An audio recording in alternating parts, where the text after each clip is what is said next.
the How car. long have you had the car? 1 day. You had the car for 1 day. She came out, we introduced ourselves, she showed me the car, I drove the car around in the parking lot. So you made a left turn, you made a right turn, and then you got out of the car. Yeah. That's a heck of a test drive. I know, right? Defendant completely screwed me over. We had a deal that he could ride my bike, and he started to tear the bike down. I didn't agree to pay for the parts. Oh, there's fuss, and it's not even a Harley, Judge. It's not even a Harley? It's not even a Harley, right?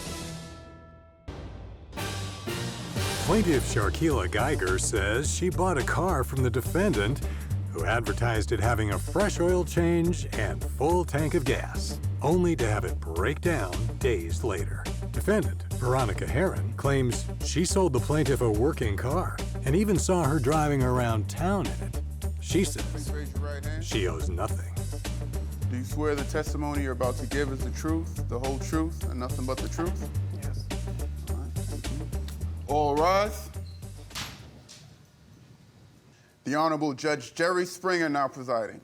Good morning, Judge. Good morning, Najee. It's case 74 on the docket, Geiger versus Heron. So let me see. We have the plaintiff, Ms. Geiger, and you are suing the defendant, Ms. Heron, for $1,900 for selling a faulty car to the plaintiff. What is your story here? Well, Your Honor, I'm a recent college graduate from Herzl University. Congratulations. I'm a single mother of two. I graduated February 25th. Yes. I came across the defendant's ad on Facebook Marketplace. Yes. She advertised that she was selling her car for $1,900. What kind of car was it? It was a 2004 Pontiac Grand Am. 2004 Pontiac Grand Am. How much mileage did it have on it? 169,000 miles on it when I had purchased it from her. Wow. Yeah. You realize you were buying an old car? Yeah, Okay. yes. She advertised on Facebook that the car didn't need anything because she had got the oil changed and the car had a full tank of gas. And I called her as soon as I was there in the driveway. She came out, we introduced ourselves, she showed me the car. I drove the car around in the parking lot because it's been a while since I've been behind the wheel of a car. So you made a left turn, you made a right turn, and then you got out of the car. Yeah. That's a heck of a test drive. I know, right? I said the Okay. same thing. But I was kind of nervous to get on the street since it's been a while. Yeah. And so after that, put the car back in park. Talked to her about, like, is there anything wrong with the car? She said, no, there's nothing wrong with the car. How long have you had the car? 1 day. You had the car for 1 day. Yes.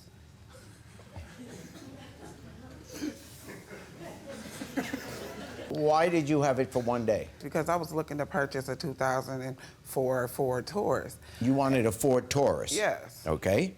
I messaged the owner of that. Yeah. And he didn't get back to me, for a few days. Yeah. And so I needed a car because I was taking Lyft back and forth to work. Okay. And I saw the Grand Am and I purchased it. That night I drove it to work. The owner of the Taurus messaged me and said that, So right after you bought this other car, because you needed one, all of a sudden the car you really wanted, the owner of that, messaged you and said, hey, you can have it. Yeah. So when I got off work, I put the Grand Am back on Marketplace for sale. Okay. You only drove the car in question here, you only drove it for about a day. Yes, I purchased the car, I drove it to the title bureau, got the title switched to my name. Yes. I drove it home, drove it to work that night, and back home in the morning. And the car worked. Yeah. But the truth is, you didn't know much about the car. No, I bought it from a mechanic that owned his own shop, and he told me he put a new windshield in it, new headlights, and it needed nothing. She didn't tell me anything about buying a car from a mechanic. If anything, that's Yeah, probably she not a did. bad idea to buy it from a mechanic. That doesn't hurt her story. Now I understand why it was only 1 day. And what you knew is that the car had a full tank of gas and the oil was changed. I'm not an expert on cars, but that information alone is not going to convince me that this is a good car. Right. Otherwise, you could sell any car by just filling up the gas and changing the oil. Right. Okay. It doesn't seem like anyone's lying here. You just bought a car that you're saying broke down then? The check engine light had came on. The car started to jerk every time I accelerated, Yeah. 10 to 15 miles per hour. Is this on the same day or the next day? No, this is like the next week, actually, the 25th Okay, so of you've March. had the car for a week already. Yeah. And now you notice that if you accelerate beyond 15 miles an hour, If I'm driving the car all day, like starting to back up, turning it Yeah. off, and going where I have to go, it starts to jerk. and you went to the mechanic, and the mechanic said what? The mechanic gave me, they gave me a full diagnostics. Yeah. They gave me a list of everything that's going on with the car Yeah. and how much it would cost. I Yeah. have that. And how much would it cost? It actually $862.48. I'll take a look at that. Since they don't deal with transmissions, I had to go to a different mechanic. They referred me to a different mechanic, and the estimated cost to get the transmission fixed is $1,595 plus tax. They said that the transmission was so bad that they would have to rebuild it. I seen her, driving all around town in the car. Okay, so she was driving, which she doesn't Yeah. deny. She was driving it for about two and a half weeks. Yeah, I submitted a video to the court Can I because see the video? she said that, from what I understand, look the at the car wasn't video. drivable. That's me. I was just happened to be driving by and seeing her pulling out. Well, how you know that's me in the car? You don't even got my face in the picture. This not my car. Oh my goodness, saying? Judge. Did you actually see me Okay, get in the you're car? not- but you're not start denying. the car up. Yeah. You did not. Okay, then how come you Yeah, don't how- got video of me getting in the car, starting the car up, and Because driving out of my I was apartment, driving out of by, the whatever you Judge. see me drive out of? If you look Or on my say cell you Okay, drive let phone, out her of. talk, let her talk. if you look on my cell phone, it has the address of where that video was taken. You're admitting that for 2.5 weeks you were driving the car, so there's nothing, how many days I we... drove it from the 19th to the 25th. So Judge, for a week, that video was on the 27th of April, Saturday. you're under oath.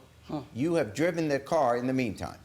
No, I have not. The only time I drove that car was to take it You have to the mechanic to get the diagnosis. Ever since then, I've been taking the bus. You are saying under oath, and there's a consequence, be careful.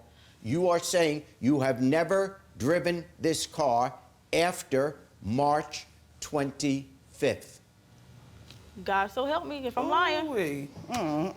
Judge, can we get my cell phone? We have to know that that car you took a video of is exactly the car that she Right, bought from you. I That's what I understand got to that. know.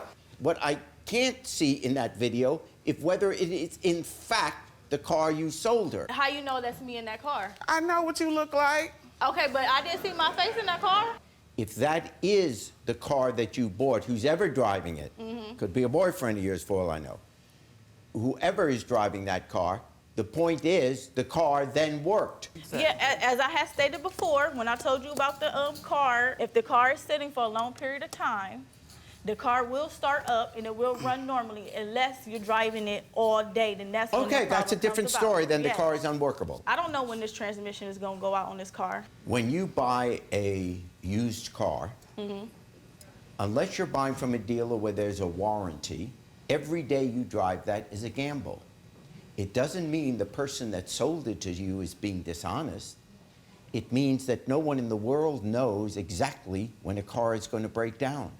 If it is from 2004 and it has incredible number of miles on it, you have to know that the chances of it breaking down sometime during the period that you have it, either the next day or a year and a half from now, it's gonna break down.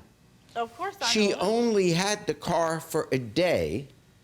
She didn't give you any guarantees because she didn't know. So the case is dismissed. Thank you, Judge.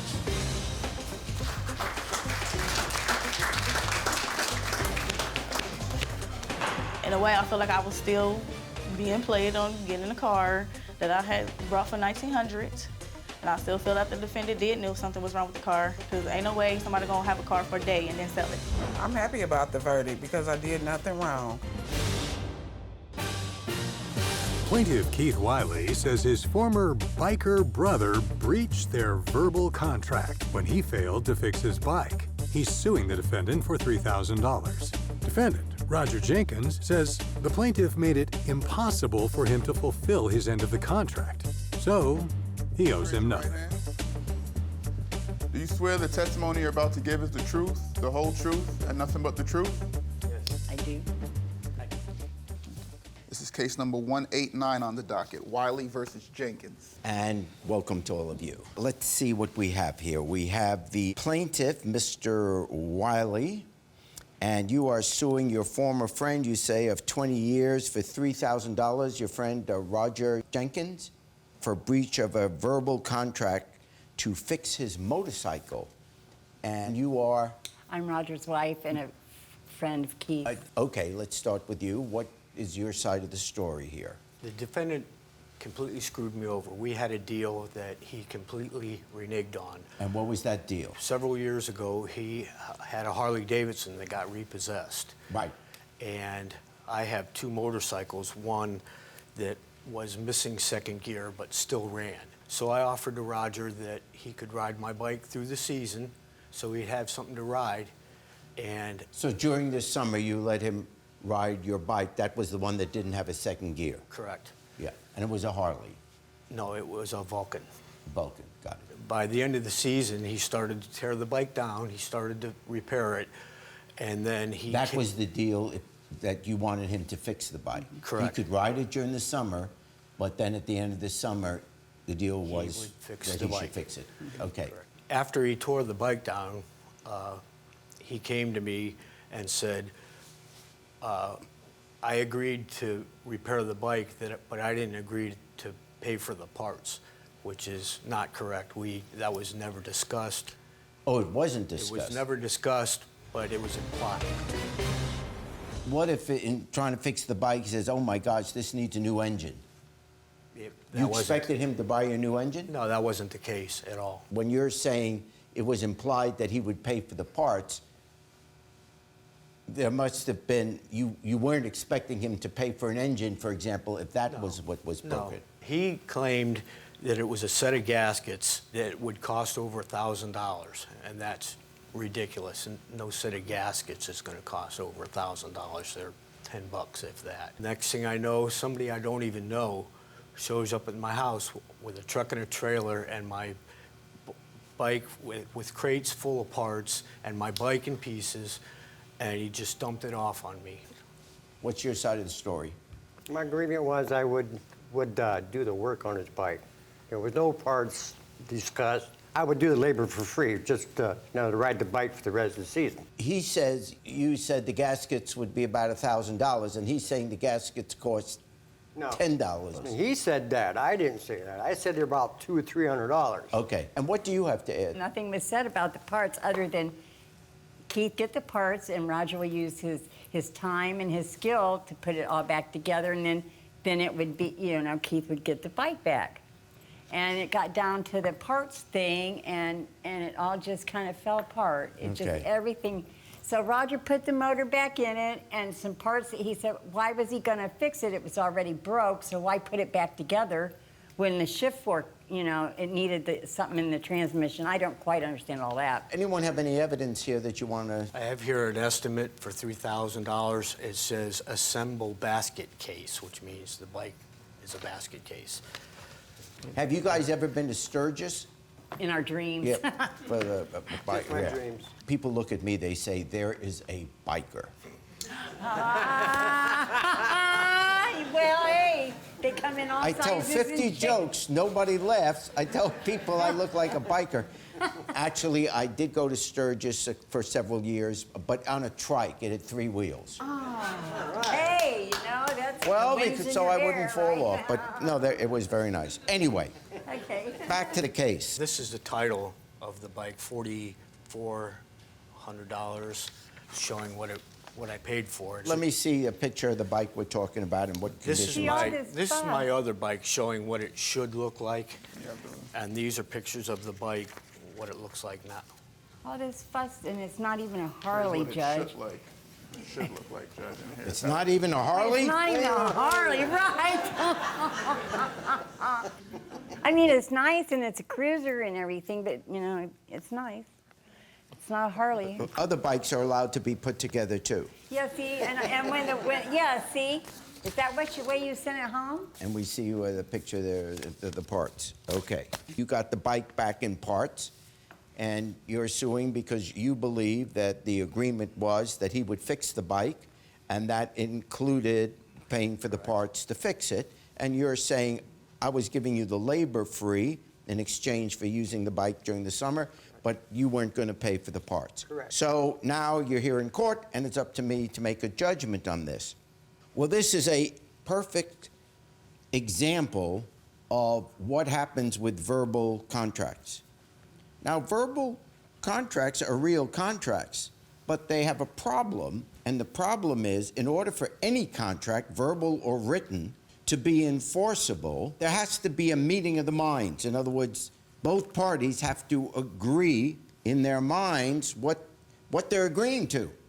And with a written contract, that's pretty easy to prove one way or the other. You read the language, and you can tell whether there was a meeting of the minds. A written contract would have gone through, for these parts you pay, for these parts you don't have to pay. I mean, all of that. When there's a verbal contract and nobody's writing anything down and there's no video evidence of you guys talking to each other and agreeing, we are left with, was there a meeting of the minds? Well, just listening to you guys, obviously there was not a meeting of the minds. It's left to the court. What standard do I apply to see if there was a meeting of the minds in this verbal contract? You use the reasonable man standard or reasonable person standard. What is reasonable to conclude, an outsider looking at this, at what was a fair deal here? And the plaintiff let you use his bike for the summer. In exchange for that, you said you would fix the bike. To that point, it's reasonable. Where I'm concluding that it gets a little bit unreasonable is to just assume that he's going to pay for the parts. Even when you go to a shop, they separately put labor and parts. So generally, a reasonable agreement would be he would do the labor and you would let him use the bike during the summer. Right. That's the fair trade-off. For the parts, most of that is up to you. You can't expect someone who is just working on your thing for free, well, not in this case, not free because you let him use the bike, that he's going to pay for the parts because the parts could wind up being really expensive. But you return to him a bike that, how's he going to put it all together? I did come out and offer him $2,000 for the bike. He didn't want to sell it to me. Why didn't he just put the bike back together again as he gave it to you, even if it wasn't working? I couldn't even get estimates for it because it was so far gone. It was so tore apart. I'm not saying you should pay for the parts. I'm on your side on that. But I'm on his side. When you return this, you can't expect him, when he gets a box full of parts, to find someone to pay to put it back together again. That's your responsibility in light of the fact that you got to use his bike all summer. I am going to award him $500 for the inconvenience of having to get that thing put together again. I find for the plaintiff in the sum of $500.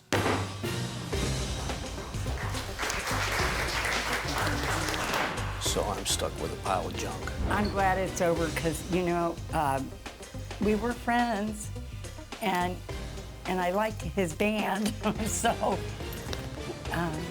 I'm glad it's over. Maybe these guys can get it going again and we can put all this behind us.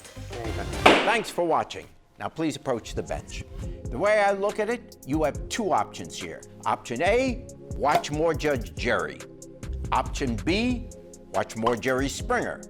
The choice is yours. Now get out of my courtroom. You have more clips to watch. And don't forget to subscribe.